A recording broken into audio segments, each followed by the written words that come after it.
নমস্কার বন্ধুরা, আজকে আমি আলোচনা করব পশ্চিমবঙ্গের একটি জনপ্রিয় প্রকল্প, সেটা হলো বাংলার বাড়ি প্রকল্প। যেই প্রকল্প রাজ্য সরকার নিজস্ব তহবিল থেকে চালাচ্ছে। এই প্রকল্পের দ্বিতীয় ফেজে 20 লক্ষ লোক বাংলার বাড়ির ঘর পেতে চলেছে। 16 লক্ষ পাওয়ার কথা থাকলেও এবার পাচ্ছে 20 লক্ষ লোক। এই 4 লক্ষ লোক কিভাবে পাচ্ছেন এই ঘর, সেটা নিয়ে বিস্তারিত আলোচনা করব। তাছাড়া বাংলার বাড়ি প্রকল্পের সাথে আরো কি কি স্কিম যুক্ত হয়েছে সেটাও আজকে এই ভিডিওতে আলোচনা করব। তো বন্ধুরা, ভিডিওটি প্রথম থেকে লাস্ট পর্যন্ত দেখবেন। তাছাড়া যদি চ্যানেলটিতে নতুন হয়ে থাকেন তাহলে অবশ্যই চ্যানেলটিকে সাবস্ক্রাইব করবেন, ভালো লাগলে লাইক কমেন্ট শেয়ার অবশ্যই করবেন। তো চলুন বন্ধুরা, দেখে নিই আজকের বিস্তারিত এই বাংলার বাড়ি সম্পর্কে। বাংলার বাড়ি নিয়ে মুখ্যমন্ত্রী যে কথা বলেছিলেন যে প্রথমে 12 লক্ষ, তারপরে 16 লক্ষ বেনিফিশিয়ারিকে বাংলার বাড়ির টাকা দেওয়া হবে। 12 লক্ষ বেনিফিশিয়ারিকে অলরেডি টাকা দেওয়া হয়ে গেছে এবং বাড়িও কিন্তু কমপ্লিট হয়ে গিয়েছে।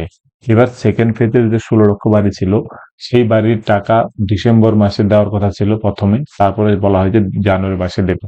এই যে বিলম্ব, সেই বিলম্বের কারণ হিসেবে এখন যেটা জানা যাচ্ছে যে আরো 4 লক্ষ নতুন বেনিফিশিয়ারিকে বাংলার বাড়ির টাকা দেওয়া হবে, অর্থাৎ 20 লক্ষ বেনিফিশিয়ারিকে বাংলার বাড়ির টাকা দেওয়া হবে। এখানে যে প্রতিবেদনটি দেখতে পাচ্ছেন, সেখানে আপনারা দেখতে পাচ্ছেন যে রাজ্যের দুয়ারে এখন বিধানসভা নির্বাচন। তার আগে কিন্তু সরকারি প্রকল্পগুলির দিকে সরকার যে বিশেষ নজর দেবেন, সেটাই বাস্তব কথা।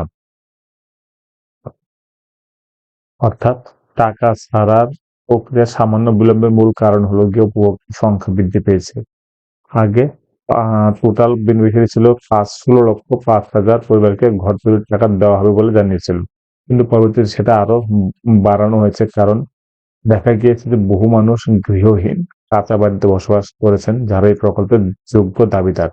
বিশেষ করে যারা রাজ্য সরকারের সরাসরি মুখ্যমন্ত্রী হেল্পলাইন নম্বরে ফোন করে নিজেদের অভাব অভিযোগ জানিয়েছিলেন, তাদের মধ্য থেকে একটি বড় অংশকে এই প্রকল্পে আওতায় আনা হয়েছে। প্রশাসনের তরফ থেকে যাচাই বাছাই করার পর এই হেল্পলাইনের মাধ্যমে আবেদনকারী প্রায় 4 লক্ষ নতুন উপভোক্তাকে মূল তালিকায় যুক্ত করা হয়েছে। ফলে সব মিলিয়ে এখন হয়েছে 20,05,000 মানুষ এই প্রকল্পের সুবিধা পাবেন বলে জানানো হয়েছে।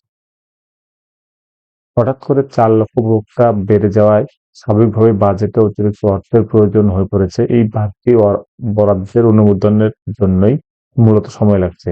পঞ্চায়েত দপ্তরের পক্ষ থেকে ইতিমধ্যে অতিরিক্ত অর্থের ফাইলটি রাজ্যের অর্থ দপ্তরে পাঠানো হয়েছে। জানুয়ারি মাসের চতুর্থ সপ্তাহ বা শেষের দিকে বাংলার বাড়ির প্রথম কিস্তি 60,000 টাকা ছাড়া হতে পারে বলে শোনা যাচ্ছে। উল্লেখ্য, লোকসভা ভোটের আগে নিজের জায়গা থেকে বাংলার বাড়ি প্রকল্পের মাধ্যমে বাড়ি বানিয়ে দেওয়ার সিদ্ধান্ত নেন মুখ্যমন্ত্রী মমতা বন্দ্যোপাধ্যায়।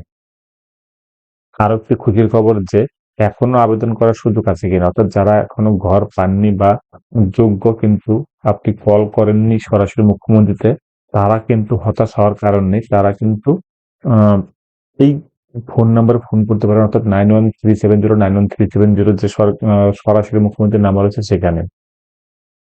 এখানে দেখুন বলে দেওয়া হয়েছে, ঠিক আছে। এই কল করার পর আপনার বাড়িতে ভিজিট হতে পারে এবং আপনি কিন্তু ঘর পেতে পারেন। সুতরাং দেরি না করে অবশ্যই 9137091370 কল করতে পারেন। এরপরে আপনার বাড়িতে সার্ভে এবং যাচাই হবে, ঠিক আছে। এই সার্ভে এবং যাচাই হওয়ার পরে যদি দেখা যায় যে আপনি যোগ্য, তাহলে পরে কিন্তু আপনার নাম অন্তর্ভুক্ত হতে পারে ঘর পাওয়ার তালিকায়।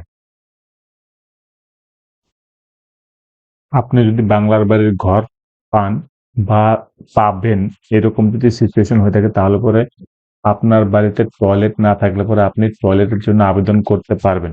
এটা হলো গিয়ে আপনি প্রথমে যে কোনো একটা ব্রাউজারে এসে লিখবেন sbm.gov.in। এটা লেখার পরে কিন্তু আপনার সামনে এরকম একটা পেজ ওপেন হবে। সেই পেজ ওপেন হওয়ার পরে একটু নিচের দিকে আসলে পরে আপনি দেখতে পারবেন অ্যাপ্লিকেশন ফর্ম ফর আইএসএসএল ড্যাশবোর্ড। এখানে ক্লিক করলে পরে আপনার সামনে এরকম একটা পেজ ওপেন হবে। তারপরে দেখুন উপরের দিকে সিটিজেন রেজিস্ট্রেশন বলে একটা অপশন আছে, সেই সিটিজেন রেজিস্ট্রেশনে ক্লিক করবেন। তাহলে পরে এখানে মোবাইল নাম্বার দিয়ে একটা ওটিপি জেনারেট করবেন। ওটিপি দেওয়ার পরে আপনি লগ ইন করে নিতে পারবেন।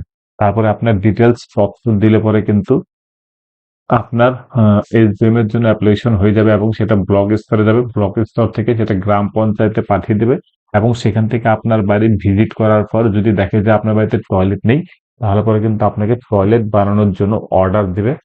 আপনি মডেল যে টয়লেটটি রয়েছে সেই টয়লেট বানানোর পরে আপনার বাড়িতে ভিজিট হবে। ভিজিট করে তারা দেখবেন যে টেকনিক্যালি সব ঠিক আছে কিনা।